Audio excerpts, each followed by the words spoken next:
ওই সুপারভাইজার 100 দিনের টাকা ব্যাংকে ঢুকিয়ে দিয়েছিল। আমার স্বামী কাজ করিনি, তবুও সেই টাকা চাচ্ছিল।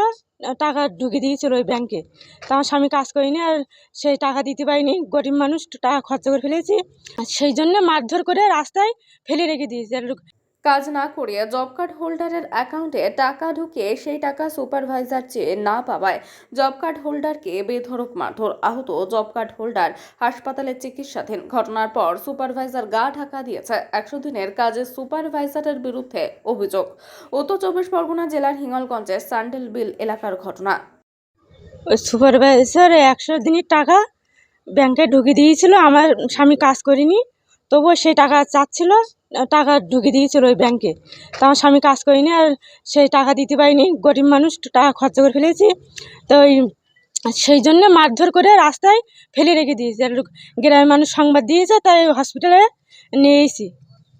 আপনারা কাজ করেননি, তবু 100 দিনের টাকা হ্যাঁ ঢুকিয়ে দিয়েছে? হ্যাঁ, কে ঢুকালো? ওই সুপারভাইজার নাম কি? নাম তার? হাফিজুল সর্দার। তারপরে কি বললো?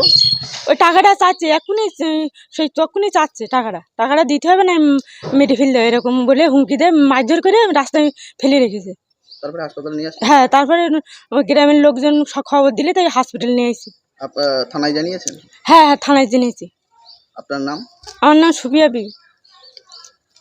একেবারেই আপনার স্যান্ডেলবিল গ্রাম পঞ্চায়েতের 113 নম্বর বুথে হাফিজুল মণ্ডল সর্দার, তার বিরুদ্ধে অভিযোগ যে বেনামে 100 দিনের কাজের টাকা ঢুকিয়ে সেই টাকা জোর করে আদায় করতে গেছিল, এবং সে দিতে অস্বীকার করলে বেধড়ক মারধর এবং রাস্তায় ফেলে তাকে মারধর করা হয়। এলাকাবাসীরা তাকে উদ্ধার করে স্যান্ডেলবিল গ্রামীণ হাসপাতালে ভর্তি করেছে, এখনও পর্যন্ত চিকিৎসাধীন। কি বলবেন?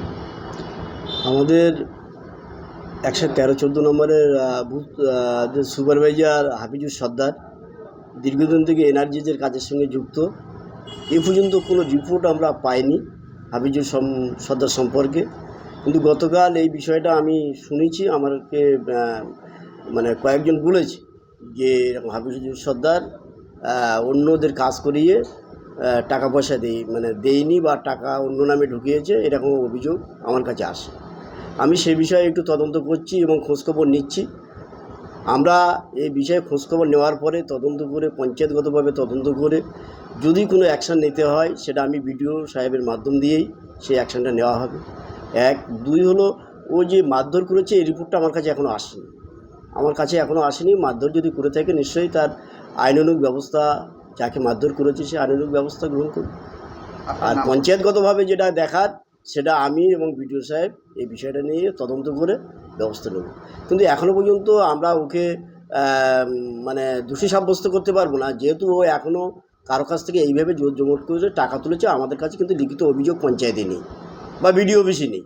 সেই জন্যে আমরা মৌখিকভাবে শুনছি। যত সময় না পর্যন্ত লিখিতভাবে হবে, তত সময় তদন্ত আমরা করতে পারছি না। লিখিতভাবে আসলে আমরা অবশ্যই এ তদন্ত করব। আমি পরিতোষ বিশ্বাস, প্রধান স্যান্ডেলবিল গ্রাম পঞ্চায়েত। 113 নম্বর বুথের একজন লোক, তাকে বেধড়ক মারধর করেছে সুপারভাইজারের বিরুদ্ধে অভিযোগ 100 দিনের কাজের টাকা ঢুকিয়েছে তার অ্যাকাউন্টে, এবং সেই টাকা ফেরত চেয়েছে, না দিতে পারায় বেধড়ক মারধর করেছে। দেখুন, এই হাফিজুল সর্দার তো বিভিন্ন লোকের অ্যাকাউন্টে টাকা ঢোকাচ্ছে। 100 দিনের কাজের টাকার দুর্নীতি তো এরা করেই চলেছে হিঙ্গলগঞ্জের বুকে, এবং বিভিন্ন লোকের অ্যাকাউন্টে টাকা ঢোকাচ্ছে এবং ঢোকায়ও বটে, আমরা খবর পাচ্ছি। তো একজন অ্যাকাউন্টে টাকা ঢুকিয়েছে, সে দিতে অস্বীকার করেছে। গরিব মানুষ, তাকে ধরে রাস্তায় মারধর করেছে, হুমকিও দিয়েছে নাকি আমরা খবর পেলাম। তো এই বিষয়গুলো তো, চুরি আর তৃণমূলের মধ্যে কোনো পার্থক্য নেই। চোর মানেই তৃণমূল, আর তৃণমূল মানেই চোর। তো এই বিষয় থেকে বাংলার মানুষ পরিত্রাণ চাইছে, এবং আগামী দিনে বাংলার মানুষ এর যোগ্য জবাব দিয়ে দেবে। দামোদর প্রামাণিক, বসিরহাট জেলা যুব মোর্চা অফিস সেক্রেটারি।